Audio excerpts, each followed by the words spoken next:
Ladies and gentlemen, welcome back to Cheat Code Jiu-Jitsu. We're still working on side mount submissions right now. We've worked from a few different positions, from having overhook control and also having underhook control on our opponent. I want to move on to a slightly different position now. This is one that I don't get to quite as often, but there's several different times where I can get here and there's some really good submissions. It's I refer to it as arm passed over control. So I'll show you what I'm talking about. If I have Nick come down here on the side, so the position that we've been working is either I have the overhook or I have the underhook. Here I'm going to have this arm actually passed all the way up to the top with me wrapping around, and I'm going to try to wrap around his head. I get to this position from a few different ways. Sometimes I'll be in here in side control, maybe the guy's just posting and extending and I can kick that off and then come down here and collapse. A common way that I can get there is, let's turn this way so we're facing the camera. Maybe I'm up here and I've got this elbow and then I go and I work my way all the way around his head. I bring that with me and then I come back underneath. That's another common way to get there.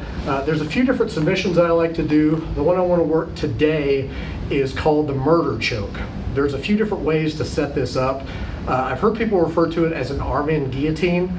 I don't personally call this an arm-in guillotine. If you watch several videos back, I did an arm-in guillotine there where I had the guy's arm all the way around my back and I had it locked in place. That's what I refer to as the arm-in guillotine. I don't call them the same thing because while they both are guillotine chokes and they both have the arm in, the finish on them is completely different.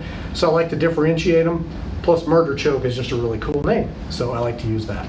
So the way I'm going to set this up is if I've got Nick down here on his side, I've gotten myself to arm pass through control, however it is that I'm going to get there. I want to keep him down on his side, but if he reacts quickly enough, sometimes he might be able to build his base up and make it to turtle. This is where I hit it. So a key crucial thing to this is, Joe, if you can come in, when he starts turning down and going to turtle, I need to make sure that this leg stays on the inside of his elbow. If he gets his elbow in here, this is not going to work. I've got to keep my knee inside as he's building his base up to turtle.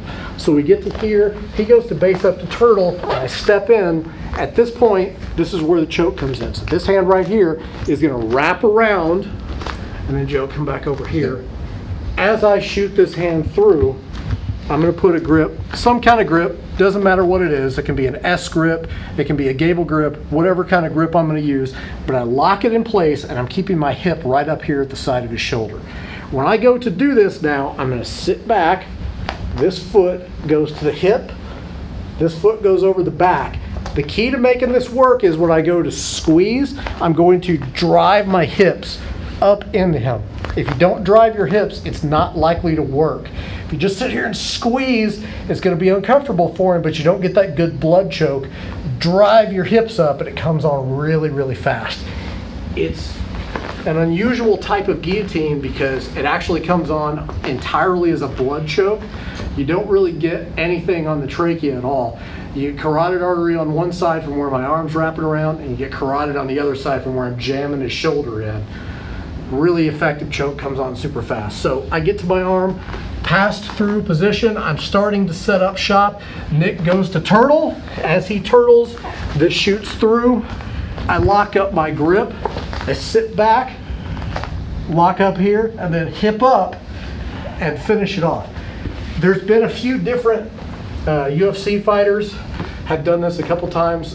Jack Hermansson actually has tapped a few different guys. He tapped David Branch out in a recent fight, and he's got a couple other fights where he's done this.